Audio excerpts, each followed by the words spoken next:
جذبہ جہاد جس کا ذکر اللہ نے قرآن مجید میں ارشاد فرمایا، اور جس کا ذکر تاجدار ختم نبوت نے اپنی فرامین اور اپنی حدیث مبارکہ کے اندر ارشاد فرمایا، کیوں کیا ہے؟ اپنی امت کو ترغیب دلانے کے لیے، اپنی امت کو جہاد کا اجر و ثواب سمجھانے کے لیے۔ بھئی جہاد ہے کیا؟ جب تک امت جہاد کی طرف گامزن رہی، اللہ رب العزت اس کے لیے فتوحات کے دروازے کھولتا رہا، اور جب قوم بزدل ہو گئی، جب امت مصطفیٰ بزدل ہو گئی، تو پھر آج دیکھ لیں، بجائے کچھ حاصل کرنے کے لیے الٹا ہم گنوانے کے لیے تیار ہیں۔ بھئی ہم سے لے لو، بس ہم امن چاہتے ہیں، ہم کچھ نہیں چاہتے، امن کا لولی پاپ چاہتے ہیں، بس ہمارے گھر میں گھس کر چادر اور چار دیواری کا تقدس پامال کر دو۔ بھئی ہم پرامن لوگ ہیں، بے ضرر لوگ ہیں، ہم سے بس اتنی توقع رکھنا۔ نا یہ تو کافر نے بھی بتا دیا ہے، میڈیا نے آپ کو یہ تو بتایا نا کہ چائنا لداخ میں جو ہے وہ داخل ہوا ہے، اس نے بھارتیوں کو کیسے جو ہے وہ چنے چبوائے ہیں۔ آج دن تک آپ نے نہیں سنا ہوگا کہ چائنا کا یہ نعرہ رہا ہو کہ لداخ ہماری شاہراہ ہے، کبھی نہیں آپ نے سنا ہوگا، لیکن اس نے گھس کر ان کے گھر میں مارا ہے، قبضہ بھی کر لیا ہے، اگلا ترلوں پر آ گیا ہے۔ ہماری شاہراہ کدھر گئی ہے؟ 72 سالوں سے ہم جو نعرہ لگاتے ہیں کشمیر ہماری شاہراہ ہے، اس شاہراہ پر قبضہ کس کا ہے؟ اس شاہراہ پر مزے کون کر رہا ہے؟ لیکن آج سارا کچھ ہونے کے باوجود وَأَعِدُّوا لَهُم مَّا اسْتَطَعْتُم مِّن قُوَّةٍ وَمِن رِّبَاطِ الْخَيْلِ، میں جب ان کو دیکھتا ہوں ان آیات بینات کو اپنی چھاؤنیوں کے اندر لکھا ہوا، تو میں کہتا ہوں کہ یہ صرف لکھنے کے لیے رہ گئی ہیں، بس ان پر عمل ہم نے کوئی نہیں کرنا ہے۔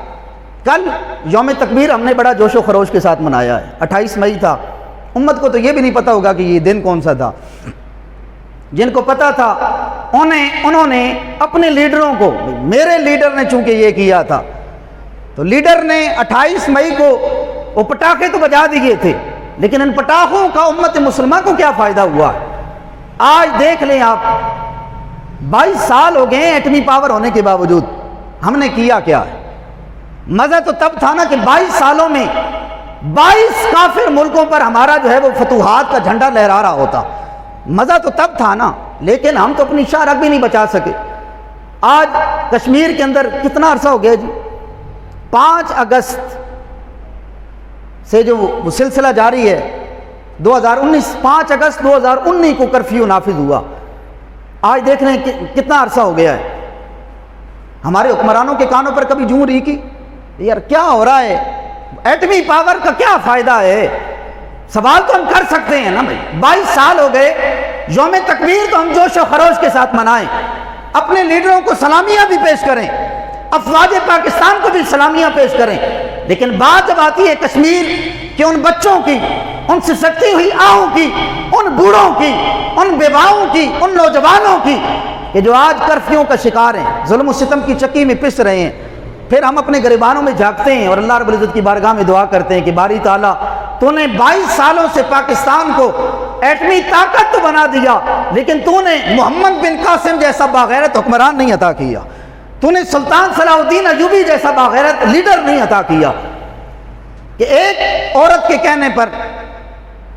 جب اس نے خط لکھا سندھ سے، تو محمد بن قاسم 17 سال کی جوانی کو دیکھتا، اس نے نہیں دیکھا کہ میں 17 سال کا جوان ہوں، میری ابھی جوانی باقی ہے، میں مر جاؤں گا، نا وہ لشکر لے کر دھاوا بول دیتا ہے، سومناتھ کے مندر اس نے گرائے۔ کیا یہ باتیں صرف سکول کی کتابوں تک محدود ہیں؟ آج تو المیہ یہ ہے کہ یہ کتابوں سے بھی اٹھایا جا رہا ہے کہ کہیں ہمارے بچوں میں کوئی سلطان صلاح الدین ایوبی پیدا نہ ہو جائے، کوئی محمد بن قاسم جیسا پیدا نہ ہو جائے۔ اور آج ہمارے نصاب تعلیم کے اندر ہو کیا رہا ہے؟ وہ ایک کلپ آیا میرے پاس، یہ ایک ضمناً بات کر رہا ہوں، یہ ہمارے جو اعلیٰ تعلیم کے نام پر اپنے بچوں کو بیکن ہاؤس اور ایجوکیٹر اور الائڈ، یہ جو جتنے حرام خور ادارے ہیں نا تعلیم کے نام پر، ان کے نصاب کو ذرا چیک کریں، ایکسفرڈ سلیبس جو پڑھایا جا رہا ہے، بھائی پڑھایا کیا جا رہا ہے؟ آج میں بھی خوش ہوتا ہوں کہ میں 7,000 بچے کی فیس دیتا ہوں، وہ اعلیٰ تعلیم حاصل کرتا ہے، وہ بیکن ہاؤس میں پڑھتا ہے، پک ڈراپ کی سہولت ہے اس کو، سارے مزے ہیں، لیکن اندر پڑھایا کیا جا رہا ہے؟ کبھی دیکھا ہے کسی نے؟ نا ضرورت ہی نہیں ہے نا، فیسیں ہم جمع کرا آتے ہیں، بچوں کو ان اغیار کے حوالے کر آتے ہیں، اندر جو کچھ ہو رہا ہے یہ اللہ اور اس کا رسول جانتا ہے۔ ایک وہ کلپ آیا، اس کلپ کے اندر یہ تھا کہ وہ اے بی سی، پہلے تو یہ ہوتا تھا کہ اے سے ایپل بنتا تھا، بی سے بوٹ ہوا کرتی تھی،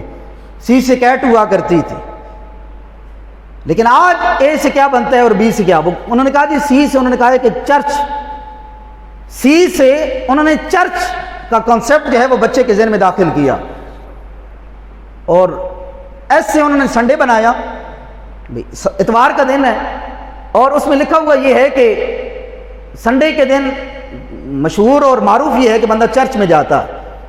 لیکن انہوں نے اس پورے کتاب کے اندر ایم سے مسجد نہیں بنائی،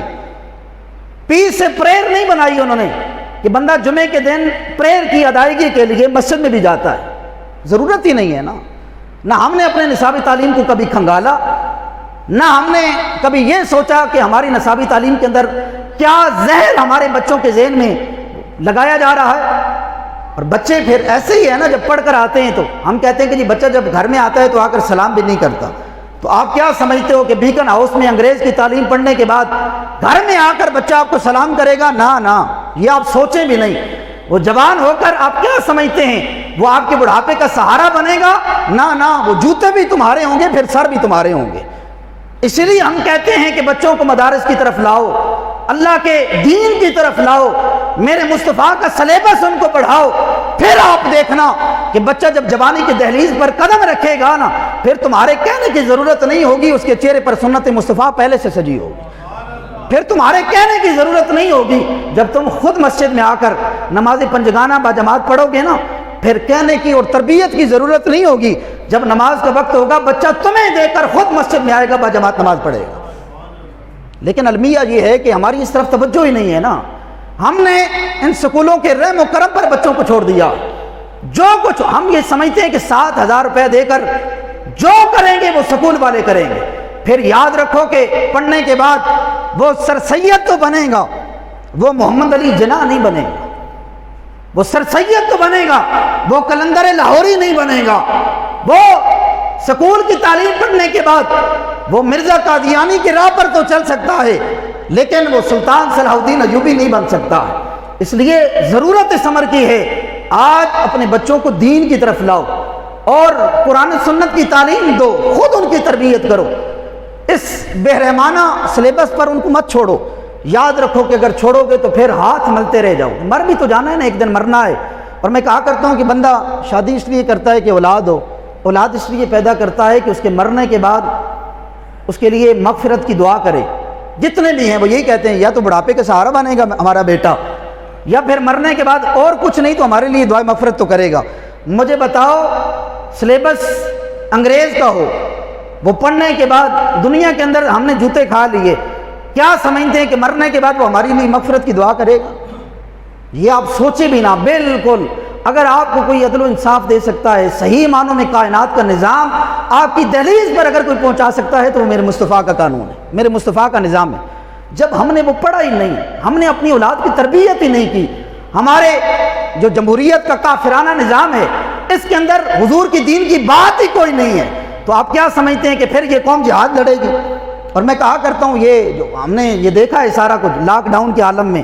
ٹھیک ہے جی، لوگ تو گھروں سے نکل کر مسجد میں نہیں آئے، اور ابھی یہ پھر دوبارہ سے وہ جال بنا